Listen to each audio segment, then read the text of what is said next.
Well, if you missed our position previews, where were you? Don't worry, we're going to catch you up. Position preview review today on Fantasy Football Today, presented by BetMGM, the sportsbook born in Vegas. We got a lot to talk about. Jonathan Brooks is on the PUP list. We've got an update on MarShawn, Lloyd, and TJ Hockenson as well. CeeDee Lamb signed his contract. Jamar Chase we'll talk about. It's a big show, but the point of today, it's like a cram session. We want to, in case you're not feeling super comfortable about your draft, we're going to give you strategies, sleepers, breakouts, busts at each position, which players we typically draft at that position.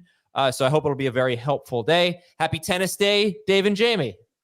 You ready? Dun, dun, dun, dun, dun, dun, dun, dun, dun. I'm as ready as I'm going to be. And we're going to try to live stream it. It's either going to be on my Twitter account at Adam Azer or at Dan's Twitter account, which I don't even remember, at Dan Schneier NFL, I think. Why just do yours? I'll try to do mine, but why not do the FFT account? Probably depends on which phone we use, but we'll try to live. I have no promises. We'll try to live stream it. Anyway, let's get down to business. I also don't know. Probably in the 3:30 range Eastern. So we'll keep you posted. Is he walking to your house? No, he's got a lot of work. He lives kind of far away. He's making a trek. And you know what? He called me this morning and he said that he hurt his quad or something like that golfing yesterday at the driving range. Oh, the excuses are starting. Yeah, that's a bad sign. I was actually kind of happy. I wanted You've got to play cool. It's like when a coach learns that the starting quarterback isn't going to be available for his opponent that week. Oh, it's a shame. We really want to play them at full strength, but deep down inside, you're thrilled that that quarterback isn't playing. You're thrilled that his What's your biggest athletic accomplishment prior to today? First of all, he said he's fine. He woke up fine. My biggest soccer goalie is his greatest accomplishment. No, my biggest athletic accomplishment is middle school basketball undefeated championship. Let's go to our first segment of the show. Pup problems. Is that my dog? It may as well be. Schaefer was very anti the dog. He thought it was cheesy, and it is. But we're gonna lead into it. Jonathan Brooks is on the pup list. She's sitting right there, and she just she was asleep, and now you woke her up. Oh yeah, great. So this is the physically unable to perform list. 4-game minimum absence for Jonathan Brooks, also for TJ Hockenson. MarShawn Lloyd's going to begin the season on IR, which is again 4-game minimum absence. But let's talk about this. Dave, maybe Chubba Hubbard isn't your biggest preseason riser because you already were expecting this, but according to ADP on CBS, Chubba Hubbard is going 133rd overall. Is he going to be one of the biggest risers in average draft position? I think that the general public will start to catch on that Chubba Hubbard's going to be a thing for at least the first 4 weeks of the season, but it might extend all the way to the middle of the NFL season. And I'll tell you what, if Chubba Hubbard ends up being as good for the Panthers as Rachaad White was for the Bucs last year, he will be a full season thing. And the reason why I compared him to Rachaad White is because Dave Canales was the play caller in Tampa last year. He's the one that kept Rachaad White on the field, threw to him a ton, made him a very important part of that Bucs offense. And even behind a substandard offensive line in Tampa, and that might be a little harsh on what that line was last year, White was good for fantasy. And I think Chubba Hubbard, the fact that you can draft him 130 something, you said, that's like round 11. Not sure. That's amazing, I don't think you can, though. I don't think you should. I don't think you should wait that long. I think you should get him. I'm good with late round 9 at this point. Just get that guy on your bench. And if you're a 0 RB drafter, put 3 stars next to his name on your rank list, because he's somebody that you can actually draft in that round 9 range and then start week 1 as a 0 RB truther. And those are the types of running backs that help you crush it when you go that strategy. Wide receivers early, no running backs, or even hero RB, 1 running back early. Go and get Chubba Hubbard. He's one of those guys that can help you win early on. Chubba Hubbard had 22 or more carries in 4 of his last 6 games.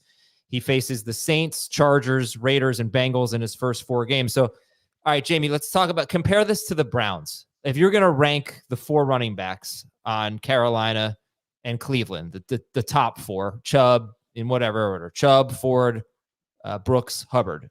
How are you ranking them right now? Brooks, Ford, Hubbard, Chubb. Brooks, Ford, Hubbard, Chubb. Now, how many of them do you think have second half? I won't even say league winning, But I will say second half must start potential. Let's say like borderline top 12, which isn't usually like a league winner, but a guy you're really happy to have on your team. How many of those 4 have that potential? 2. And they are? A Panthers running back and a Browns running back. But I mean, I'm starting to think like that. I'm starting to wonder. I would lean Brooks and Chubb. I would too. Yeah, it's just I just don't know that either Brooks or Chubb is coming back and being great this year. You know. Well, I think you lean toward the younger one. And his injury not as significant as Chubb's injury, so those are 2 things that are in his favor. And to Dave's point about the Canales factor, we did not see Canales use multiple running backs in Tampa Bay. He leaned on one guy very heavily. And so if he's going to do that when Brooks is right, if he's right, then Brooks could be fantastic. It's a huge if, but that would be the case. It's not like he was using multiple guys in his backfield. And even the year before, I mean, it was a lot of Ken Walker, once he took over that job.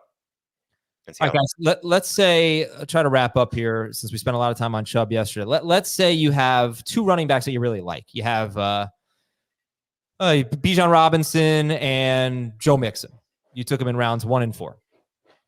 Is your third running back in that scenario, you're getting your RB3. Would you take Jerome Ford or whoever your favorite in that group of those 4 is? Jamie just gave his rankings. Or would you take Zach Moss or Chase Brown?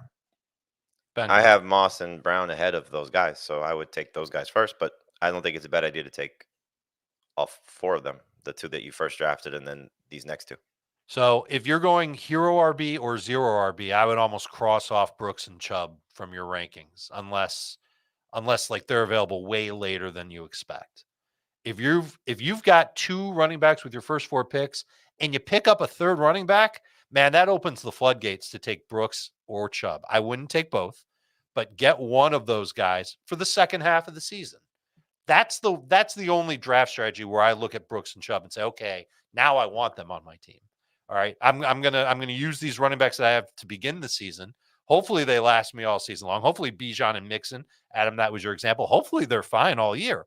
But if we get to the midseason, one of these guys suddenly misses time or underperforms and Brooks is back and he's playing to the expectations that we kind of have for him, you'd love to have that guy on your bench. So I just one thing I would change is in hero RB, I would have no problem taking those guys because you're still going to be throwing a lot of capital at the position. Zero RB, it's a little tougher just because you need a little bit more security with your backfield. But a hero RB approach, if you have your one guy and you're just going to keep throwing just a lot of players in that range, I don't mind taking a shot on them. The other part would be is if you are in the camp of these guys and you can't get them because somebody does take them a little bit sooner, if that team is struggling, these are easy trade baits in the middle of the season because you're trying to buy them from a team that could be struggling or dealing with some running back issues and trying to acquire that player when they're about to get hot. All right. That would be our thoughts on Chubba Hubbard, and others. And Chubba Hubbard will certainly be a big riser in ADP, probably be a riser in ADP. More pup problems. MarShawn Lloyd he's not on pup, but he'll begin season on IR. I hope Dan wins. This is interesting. Should we be thinking about AJ Dillon in drafts, Dave Richard? Oh, James drinking water. Jamie, should we think about? I can answer that. Go. He drinks more water. All right. Yeah, I think I drafted Lloyd last night or something. I think. I don't mind drafting Lloyd late if you've got the IR spot to stash him in. Yeah. TJ Hockenson. The only way AJ Dillon will be a factor is if if something happens to Jacobs early in the year. TJ Hockenson on the pup list. Not a surprise. And all right, hold on. Is the dog really barking or are you just hitting the button for fun now? What dog? So you're hitting the button for fun. You're purposely adding dog barking. Yeah, it's the pup list. Keaton Mitchell's going to start How many different dog barks do you have? Just 2. Just 2. You have 2.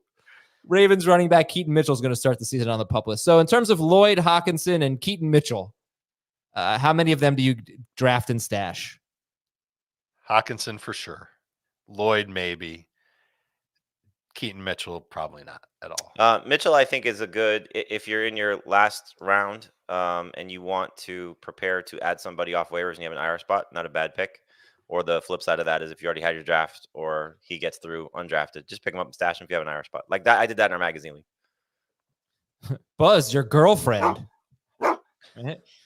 All right, listen, if you haven't, thank you, Dave. If you haven't signed up for BetMGM yet, use the bonus code FANTASY and you will get up to a $1,500 first bet offer on your first wager with BetMGM. Here's how it works. Download the BetMGM app and sign up using the bonus code FANTASY. Deposit at least $10 and place your first wager on any game. You will receive up to $1,500 in bonus bets if your bet loses. Just make sure you use the bonus code FANTASY when you sign up on BetMGM. Okay, so we're going to start our position preview review with quarterback. Then we're going to take a break from that and talk about CeeDee Lamb, Jamar Chase. Really want to talk about Trent Williams here and give you some numbers on what the 49ers did without Trent Williams, their star left tackle last year. Give you updates on some other injuries. Then we'll get back into running back, wide receiver, tight end, and we'll finish the show with players that you guys have been drafting a lot of. That's all coming up right after this break on Fantasy Football Today. Saturday is big time on CBS. Number 2 Ohio State welcomes Akron into the Horseshoe. Then more college football in prime time with UCLA taking on Hawaii. Saturday on CBS and streaming on Paramount Plus. Listen, I'm going to give this assignment to Schaefer, and I don't want to talk about it now, so I want to get into the content of the show. There has to be a Miami UF bet. We've got 2 Hurricanes and 2 Gators on this show. They're playing this weekend. I'm beyond excited for college football, by the way. I freaking love it. There has to be some type of wager. Something has to happen. So, Schaefer, think about it, and let's get started here with our position. Thomas and I will shave our heads, as will you two, if our team. I love that he's volunteering, Thomas. No way, man. This is taking 2.5 years. No way. Supermodel style hair. There's no way he's shaving his head. No way. Thomas, can you sing? I cannot sing, no. Perfect. What about a musical number? No. Yeah, I like it. I don't like that. Jamie doesn't want to play the sax. You guys just sound a little bit too confident. We're going to shave our heads and sing. What are you guys? Jamie's ready to shave everybody's head, but I mean, I'd be okay with 3 I've seen Dave Balt. He did an Instagram filter. He looked good. Balt. So funny. All right, let's go. Quarterback here. What's our strategy, Jamie, at the quarterback? We'll go shave facial hair. Adam doesn't have any facial hair. Yeah, he does. Look at him. He's the hairiest one here. We're not talking about forearms. We're talking about faces. Forearm. I do have forearm here. That's weird. Quarterback. JB, quarterback strategy. Wait as long as you can until you find someone that you like. I have mostly taken a lot of the QB 5, 6, 7, 8, 9 group at what I feel is good value, as we'll talk about with players I have the most exposure to. But wait as long as you can. In our pick-by-pick series that you'll see later this week, I did one team where I took Dak Prescott in round 11 as the last number 1 quarterback, or one of the last number 1 quarterbacks. Caleb Williams is the number 1 quarterback for me, but very happy with that.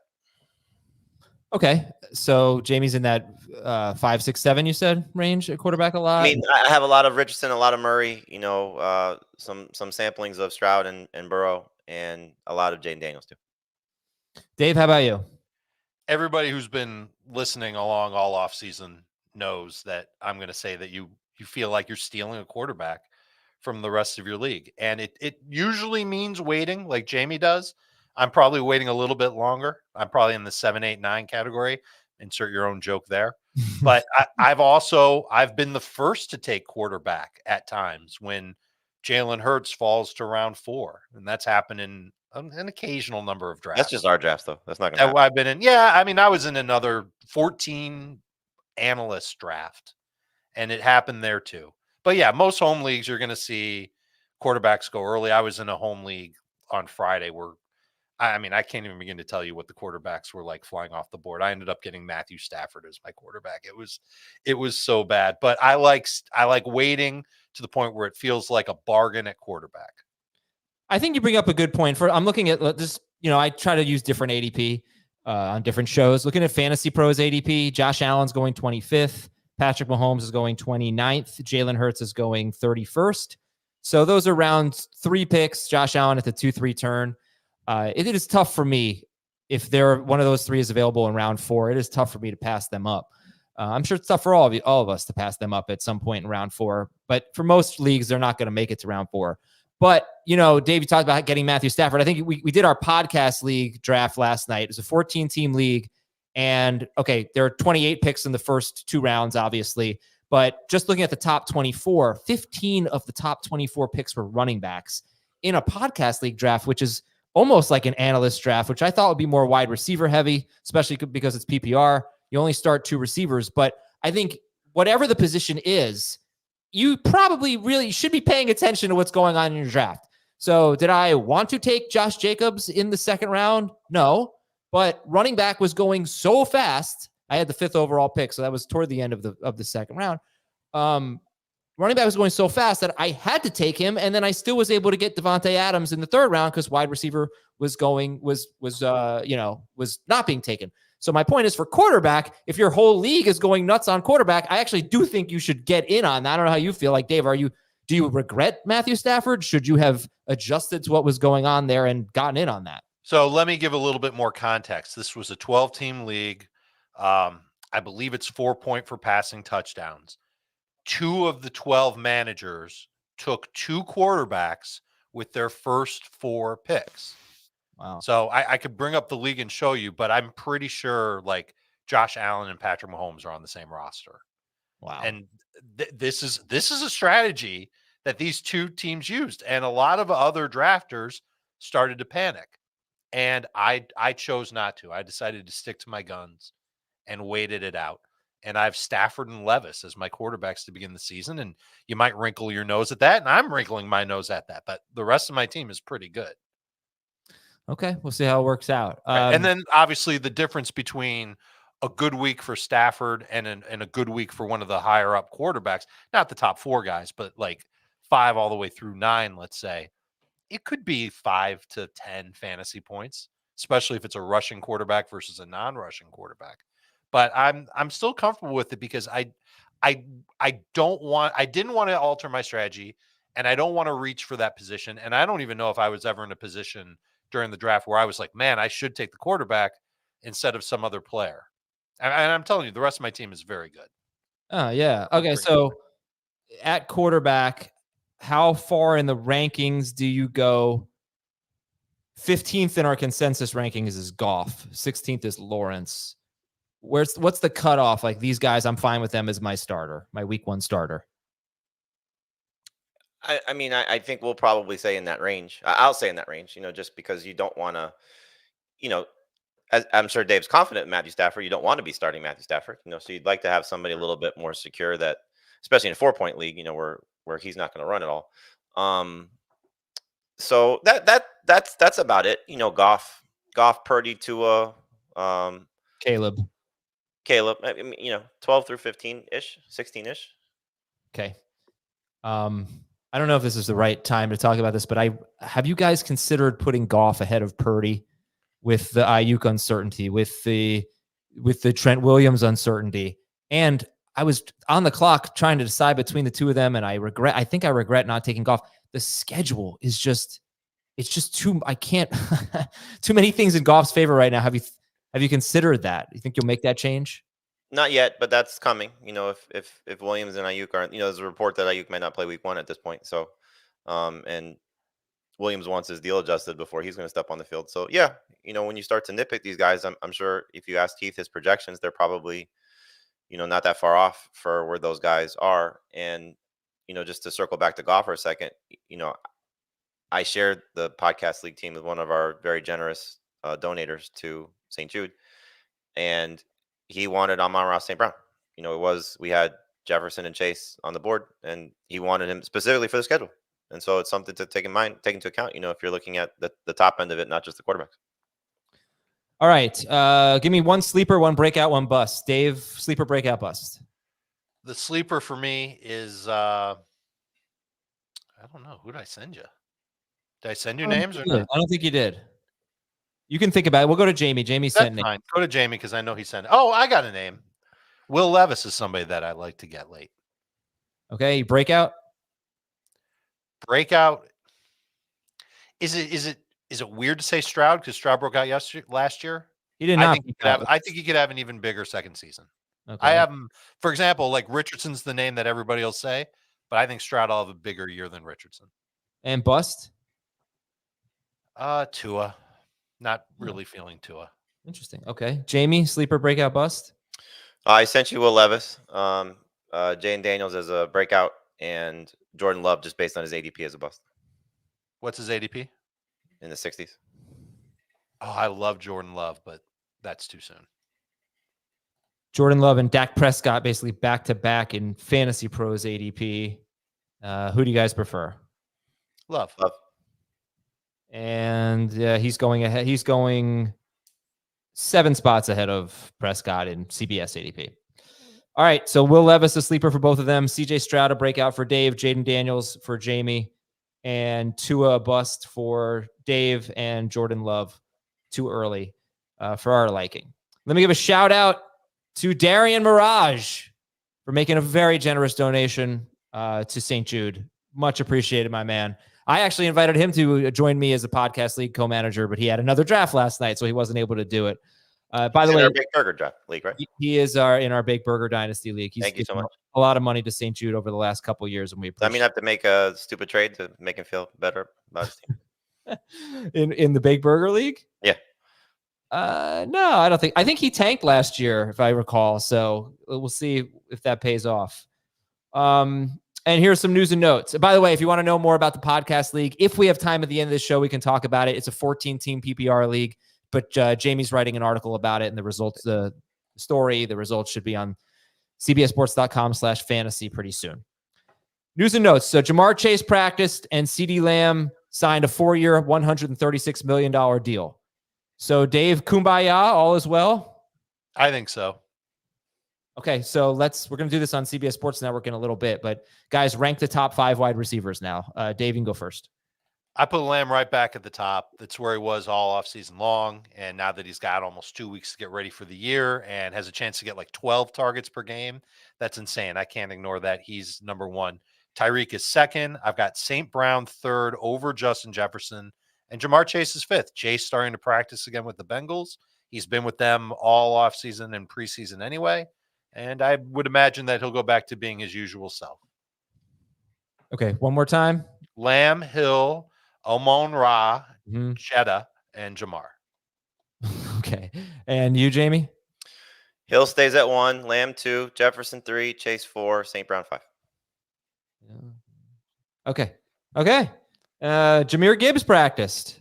Puka Nacua practiced. Who do you guys take first, Gibbs or Puka? Puka. I am triple checking my rankings to make sure.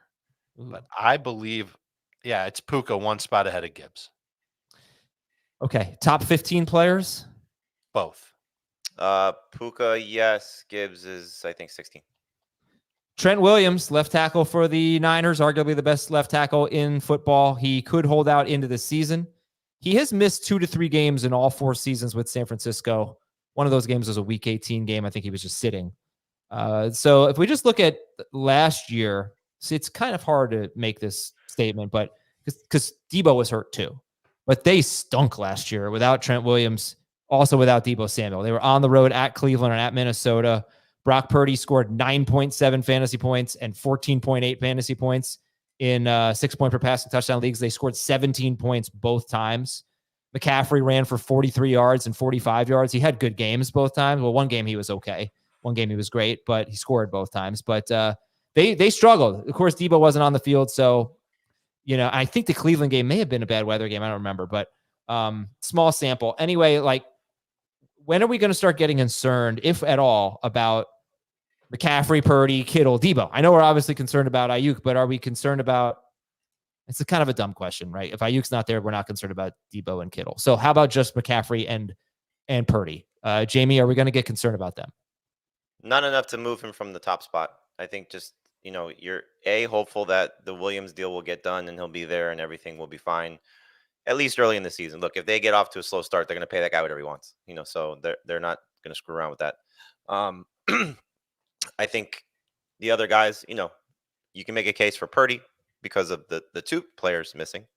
So dropping him behind behind Goff, behind Tua, he's already behind Caleb for me.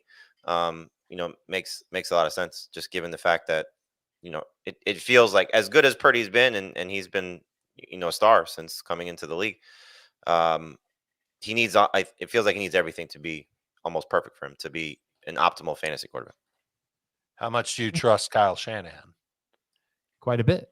Well, then you should trust these Niners players, even without Trent Williams at left tackle. But that, to me, that's the biggest linchpin of all, is that if Trent Williams isn't there, this offense can't operate quite the same way. They're going to have to compensate for that somehow. He's too good of a player. But they'll do that. They'll compensate in some way that at least makes these players effective. I don't know if Purdy will get to the point where he's averaging. And listen, this is the strike against Purdy. Last year, he averaged 22.4 fantasy points per game in 6 point. And that's toward the low end. You definitely have to view him through that lens. And if there's no Trent Williams, does he get that high? Does he take a couple more sacks? Does he have a few more throwaway passes? I think he might. And so that makes me a little bit more nervous about Purdy. But I think the Niners they got to bring back somebody. And I know that Ayuk might not be their top priority. Trent Williams has to be.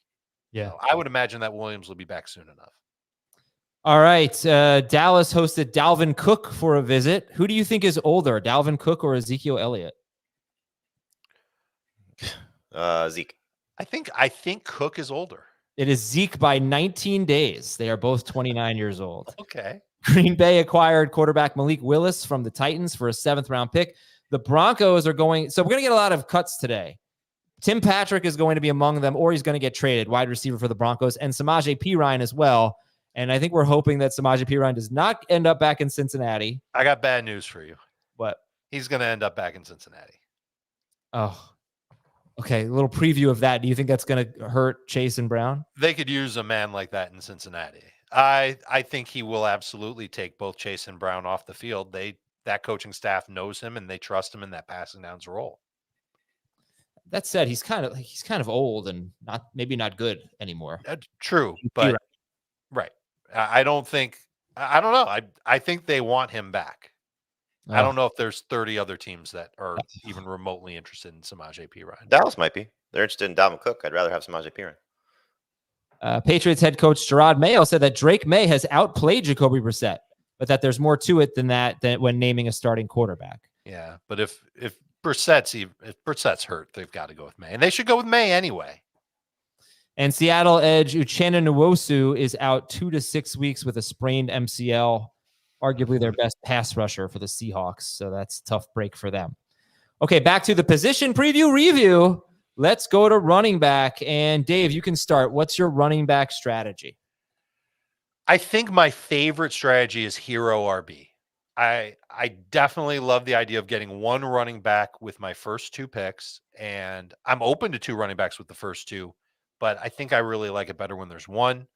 And then if there's a good value at running back in rounds 3 or 4, I'll go that way. Otherwise, I don't mind waiting until, it's probably the end of that dead zone, late round 5, round 6, get one of Connor, Montgomery, Najee to be that second running back. But early on, 1 running back, 2 if there's a value there. I am not the biggest fan of 0 RB this year. Jamie. Hero or 0 RB. I would not take 2 running backs with my first 2 picks unless it was just overwhelming value. Like Barkley or Taylor fall to the middle of the second round. And, right. I've taken Breece Hall or Bijan at 5, 6, or 7 in that range if they fall. That's probably the only scenario I would do it. But not afraid of 0 RB at all, given the running backs that you should be able to get in round 6, 7, 8. It's 0 RB. Mm-hmm. But I thought we didn't really like that group of running backs that much. I don't mind it when I have in a 3 receiver league 4 receivers, tight end, and a quarterback that I like. So again, let's drill in on that. 0 RB in a 3 receiver league versus 0 RB in a 2 receiver league. It's easier to accomplish in a 3 receiver league. And maybe a better build, because you can make up for it being low. Again, you can go receiver, especially if you like those guys in round 3 that should be available to you, or round 4, depending on what you do in round 3. If you want to take a quarterback, or if you want to, buy in on Laporta or Kelsey in that range. But again, you can go 4 receivers in a row if you really wanted to. If you like Devontae Smith or Neighbors if he's there, or Metcalf or Higgins, or those caliber receivers that are going to be there in late round 3, round 4. It's just an easy way to accumulate a lot of receptions in PPR. So, you got to be willing to stomach, your starting running backs being maybe somebody as good as, and I say this, obviously with a little bit of hesitation, but as good as Tony Pollard, Najee Harris, those kind of guys. I don't take James Conner, Aaron Jones, because I'm going to shy away from the older running backs, but that's not bad if they still fall. We did 2 drafts yesterday where Aaron Jones fell pretty far, so I think people are starting to realize like there's a little bit of concern. But if Conner or Jones fall, they're fine. But yeah, you just got to understand that your running back, your 2-3 running backs may be Pollard, Zach Moss, Devin Singletary. Like that could be your first 3 running backs, and you just got to understand, like, be prepared to be aggressive on the waiver wire. Be prepared to throw a lot of capital at it, because you don't really need a lot more at the wide receiver position. And you can go into your draft with the idea of, okay, I'm going to go 0 RB. But if there's a good value staring you in the face, I think you're going to find a lot of running backs in the middle of round 2 that you don't mind having. And you'll weigh those guys versus London, Olave, if you're inclined, Waddle or Devontae Adams, like those receivers. And you might not want to take those receivers at that point. And I think you might have 0 RB in mind, but just let the draft unfold in front of you and accept whatever that best path might be. You know how to approach those paths, but if you're adaptable in your draft, you'll just follow whichever path is the one that just opens itself up to you. Don't be afraid to take good value instead of like wedging yourself into this rigid plan of never drafting a running back until round 6, or only taking 1 running back with your first 2 picks, anything like that. You definitely want to draft the best players that you think will help you win. And whatever strategy that comes along with that is what you'll follow. Got very jealous here with Cameron saying nothing better than sitting by the beach, listening to the boys talking about fantasy football. Ooh, I wish I were doing that. All right. Well, when's the last time you went to the beach? A couple months ago, I went to the Jersey Shore. With Dan? It was less than 2 months ago. I actually don't really like the beach, but I would like to be on vacation. So I'm going to take a 2-minute vacation right here. Take a break. I want to give you my running back strategy, and I want to know what you guys think about it here. Kind of a concise way of maybe approaching the position. We'll be right back on FFT. All right, we're back on FFT. So this is, we've got this tier of running back, right? Looking at consensus rankings right now. Running back 17, running backs 14 through 17 are Ken Walker, Devon Achane, Alvin Kamara, and Joe Mixon. This is PPR consensus rankings, averaging out Jamie Dave and Heath's rankings. Running back 18 is David Montgomery. So it goes from Walker, Achane, Kamara, Mixon to Montgomery, Zamir White, Javonte Williams, Tony Pollard. It's a pretty obvious break in the tiers. Definitely. So my strategy is like almost definitely getting a running back in rounds 1 or 2, because I've done the research, and last year was an exception, and maybe this year will be too, but last year was an exception. But over the last 4 years, running backs drafted early have more success, have had a higher success rate or hit rate than wide receivers drafted early. I know people don't want to accept that, but it's true. They've actually been safer, with last year being an exception. I worry about it because last year was a little bit of a changing of the guard. We had Zeke and Cook and all these guys for a long time. They're not there anymore. So maybe this trend will continue, but running back has been safer than wide receiver. But if I can get 2 of those top 17, and especially if I can get that second one in round 4, so that would be Walker, Kamara, Mixon, most likely. It's a very unlikely Achane's going to make it there. If I can get 2 of the top 17, I'm doing it. Otherwise, I am not taking my second running back until probably round 6 at the earliest. But I think, first off, that's 2 receiver league or 3 receiver league or both? Both. Okay. But especially a 2 receiver league. So just knowing the way that you've drafted, and I think it's just worth mentioning because a lot of people don't love this, is you've typically been doing this and settling for Caleb Williams.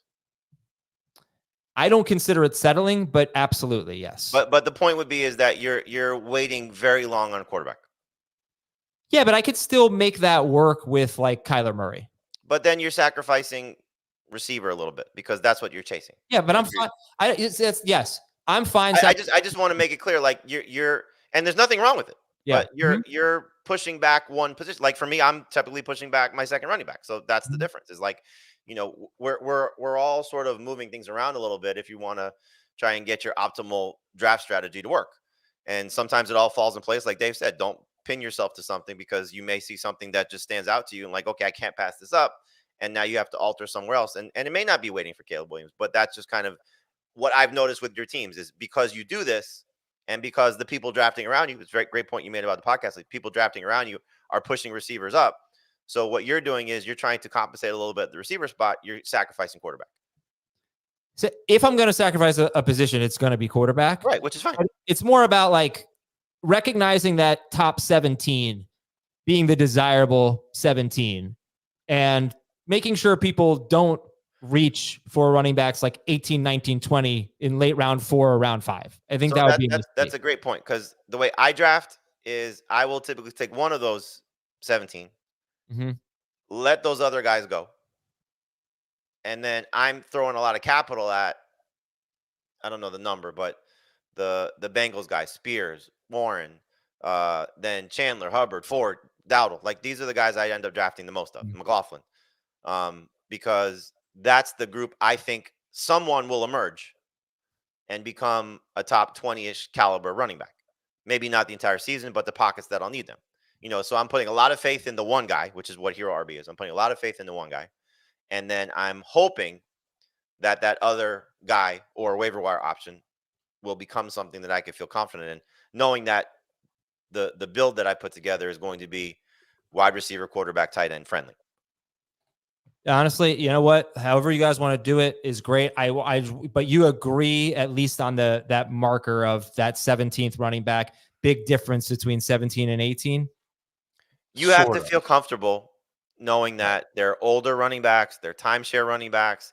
There's guys that are, not necessarily guaranteed to be started. Like I've bought into Javonte Williams now after, being very reluctant this offseason, just based on the reports. I've, for the most part, been a Brian Robinson guy. So these are guys that have risen in my rankings. Tony Pollard's risen in my rankings. Right, but compare them to Joe Mixon. I don't think there's much drop off, but Mixon is certainly the safer of the group. So yes, that's what I'm saying. There's definitely a line. And I think for me, Montgomery is the line, so I don't know what it is consensus wise, but that 18th running back is basically the line. So I don't want really any part of, and it could be a huge mistake. I don't want any part of the 229-year-old guys in Connor and Jones where you have to draft them based on average drafts. I won't do it, so I'm out on those two. Okay. I'm certainly, like I said, I'm willing to take chances on Pollard and Najee at the right cost. But those guys, if it's round 6 or later, depending again on the build. Yeah. So it's again, you have to look at the rank list, tiers, anything, and any way that you want to approach it and say, okay, where am I comfortable buying into the first guy if you're going to go Hero RB or 2. And then the second part of it being, if I'm going to go back into this running back pool, do I want to take these guys at that cost where we've illustrated it time and time again? The receivers in this range are fantastic still. The quarterbacks in this range are fantastic. You're still potentially getting Kincaid and then the next trio of tight ends, which is still very good value. So it's just a matter of what you want. But again, the receivers that are going to go after that, the rookies, all those type of players, they're still going to have some opportunities to be successful at that spot too. Okay. I'm sorry. Dave, you want to just move on to sleepers, breakouts, and busts? Did you want to get in there? No. I mean, listen, I'm a little bit more interested in Connor than Jamie is. And I would consider Connor above the Montgomery line. And recently I moved Zamir White to the other side of the Montgomery line and Najee to the other side. Agree with Jamie on Aaron Jones all the way. But they're guys that are your last ditch RB2s. So if you do wait, if you don't take the Azer approach and you do find yourself in that round 5-6 range, maybe you're loaded at wide receiver. Maybe there isn't a tight end that you like there, and you're not taking a quarterback there. I wouldn't hesitate to take one of those 4 running backs: Connor, Montgomery, White, and Harris. But it's got to be in that range. I agree that you can't reach for those guys. You can't take them too soon. But I know that you're going to ask us about players that we've drafted a lot of. Because I draft with so many people that don't like Connor, I've taken Connor and I've had no problem with it because it's in that 5-6 range. All right, let's do sleeper breakout bust real quick. Jamie, sleeper breakout bust at running back? Jaleel McLaughlin is the sleeper. Who's the breakout I gave you? Was James Cook? Ken Walker. Oh, Ken Walker. Yeah. Ken Walker, breakout, and bust would be Aaron Jones. Dave? Jamie had the chance to do the funniest thing at sleeper and say J.K. Dobbins. And I know it's going to be a mess in LA between however many running backs they end up using, but Dobbins might be the most explosive, and you're getting him around round 10, maybe even after round 10. So I would say that he would be a sleeper. Pacheco is my breakout. And then a bust at running back, Devon Achane. Mini bust based on ADP. I know I've gone like way too long on this topic, but whatever. If we don't get to the players that we always draft, it's not the end of the world. What is the Ken Walker enthusiasm all about? Dave, you are another, like Jamie just named it as a breakout. I know he's in your breakouts column. Yep. I think that he's going to be a much bigger part of that Seattle offense than we initially believed. There isn't a running back that's really going to take a ton of work off him, at least not at the beginning of the year. I think the interior of the offensive line for Seattle will be fine. And I think they're going to throw to him more than what we've seen in the past. The offensive coordinator has spoke glowingly about him. And he's kind of emerged as one of these running backs that might see 17 touches a week, rain or shine. And to me, that's a running back that I'm willing to take the chance on when you get to round 3. And so he's been in my round 3 range for several weeks now. And I don't think it's reaching at all. I think that's exactly where he should go. Okay, let's go to wide receivers. Talk about this position here. Jamie, you can have the first word. What's your wide receiver strategy? Draft a lot of them. Yeah. How many is a lot of them? If you start 2 in a flex, draft 4 early. If you start 3 in a flex, draft 5 early. Well, okay, wait a second. What? Why? What is early?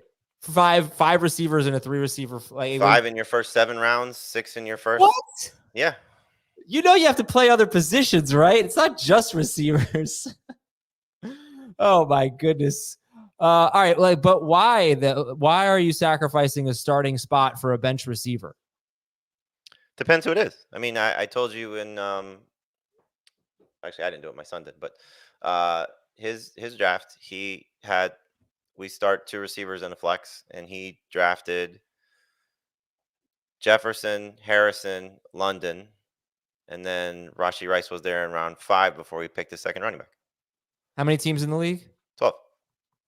Yeah, I get it. You can't pass up great value. All right, Dave, what's your wide receiver strategy? I'm not quite as pedal to the metal on receivers as Jamie is, but I get it, and I'm pretty close to it. The first thing is, look at my league scoring. Is it full PPR? Cool. I'm going to be on receivers more.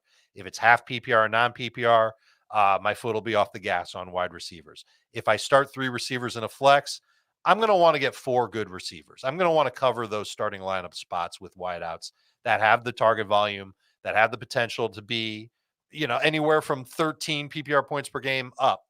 And there's a lot of those guys this year, Adam. I think that this is the deepest position. It always has been, but I think it's plenty deep this year. And we've talked about, what's the difference between wide receiver 20 and wide receiver 30 and wide receiver 30 to wide receiver 40. And the drop-offs are pretty small. There isn't a cliff at this position that's as bad as the running back position. We can sit here and say, all right, who's our David Montgomery among the wide receiver 2s? And for me, my goodness, that guy might be Stephon Diggs, might be Christian Kirk. And those are receivers that are ranked in the 30s for me. So I feel like I can get good receiver values all the way throughout. But that being said, if I get the chance to draft 2 of my top 9 wide receivers, I'm taking it every time. 2 of your top 9 wide receivers. Okay. 2 of the top 9: Lamb, Hill, Amon-Ra, Jefferson, Chase, Brown, Garrett Wilson, Marvin, Puka Nacua. We're calling Marvin. He hasn't played a game yet. He's on a first name basis. Puka. Those are my top 9.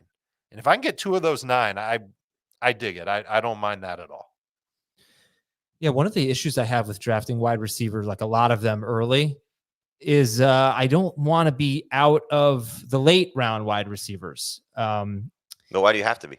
No, I don't know that you have to be, but if you're building a hero RB build, you're obviously going to have to take a lot of running backs in, round 8 or later, right? You're going to have to load up on Zach Moss and Chubba Hubbard and Rico Dowdle, et cetera. And then you might miss out on JSN and Jamison Williams and Romo Dunze and guys like that. You could still probably get like Josh Palmer or Khalil Shakir. But I did want to bring that up. There's good wide receiver value throughout the draft. Last year, who went in rounds 7 through 9 in 12-team leagues? Brandon Ayuk, Mike Evans, Michael Pittman, and Jordan Addison. The year before that, who went in rounds 7 through 9? Amon-Ra St. Brown, Amari Cooper, Devontae Smith, Brandon Ayuk, and Christian Kirk. They were all top 15 wide receivers overall. So I'm not saying that's going to happen again this year. I don't know that we have that kind of like target volume from the receivers in that range. It's a lot of rookies and stuff. But yeah, I don't want to. There'll be a couple that emerge. Don't put yourself out of that range by loading up early. I think what might be a little different for me is like I have a lot of those guys in the first 6 rounds. Who? Those caliber of receivers. I'm sorry. You mean like I have almost 40 receivers in my first 6 rounds. Okay. So the guys you're talking about that were around 7, 8 picks, they're pushed up. At least in that grouping, they're pushed up for me. Mm-hmm. Okay. So sleepers, breakouts, and what's your favorite range at wide receiver? Like you think the best value at receiver is when? The best value? Yeah. There's 2 spots rounds 4 and 5. Right. So I would say round 5 is one of them. And honestly, like round 1, just amending what I said before about 2 of the top 9. I don't know if I'd feel great about Marvin and Puka. It's almost impossible to get 2 of your top 9. It's really hard. You need running backs to get pushed 12. up. I agree. Oh, if you're picking 11th or 12th, I think very right. easy. Like if I can get Garrett Wilson and Marvin Harrison, I like it. But it's Marvin and Puka might be the only 2 that I might flinch at and take one of Jonathan Taylor or Saquon Barkley with them. But round 5 is fertile, man. I still think Christian Kirk's a good value. I've been big on McLaurin and Godwin. I've warmed up to Ridley. Even Amari Cooper is going to be in that range. There's some good running receivers in that range that I'd be more than okay with as my wide receiver 2. Okay, let's go to sleepers, breakouts, and busts. Dave, sleepers, breakout, and busts, and tight end. Is Khalil Shakir or Jordan Palmer too obvious at sleeper? Josh Palmer. No, I don't think so. Okay. So I'll say them. I think that they both have the opportunity to finish as a low end wide receiver 2 this year. Breakout at wide receiver. Jaden Reed in Green Bay. I've gone all off season liking him. Still think he's the most versatile guy that the Packers have. Bust. At wide receiver, it's Michael Pittman. I think he's being drafted way too soon. Jamie, sleepers, breakouts, and busts at wide receiver. Dave took one of mine, so I'll go Brian Thomas at sleeper. That's a good one. Breakout, we'll just go the obvious guy I've drafted the most of, Drake London. And bust, Brandon Ayuk. Okay. And the guy that he took was Josh Palmer. So we agree on that. Jamie, Ayuk is new for you, I think. It's just the holdout? Yeah, I mean, I'm not. I just keep dropping him further and further. So he's in a round 5 pick for me, which I'm not going to get. Okay. Tight end. Dave, what's your tight end strategy? I want one at a fair value. I don't want to reach for one. And it's a different landscape for tight end this year than it's been in the past. I don't think we'll see many tight ends going in the first 2 rounds. Kelsey isn't a first-round pick anymore. And so if you can get a tight end at a fair value, meaning you look at the ADP and you draft them around that ADP for most of these guys, I'd say it's good to go.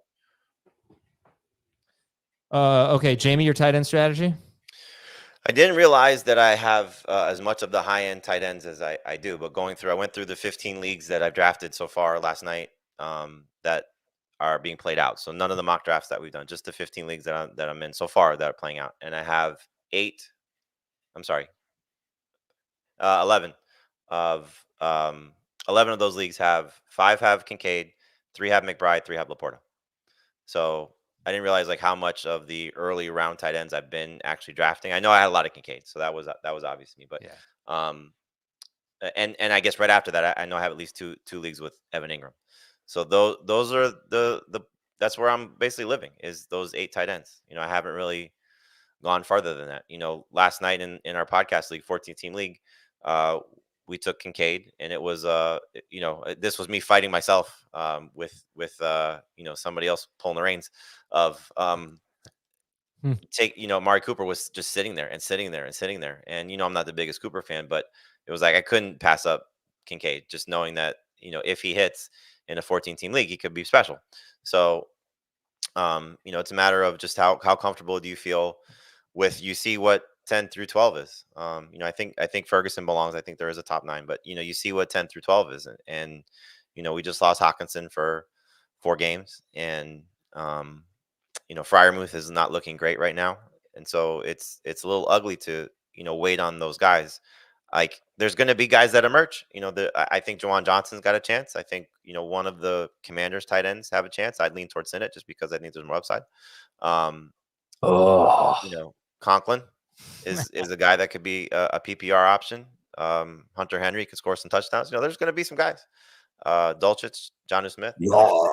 Keep throwing names, but yeah, that's why it's ugly. So I prefer to have one of the top 9 guys if I can. What kind of a man makes these sounds? I mean, these are legit things that have happened on I love it. Thank you, Heath.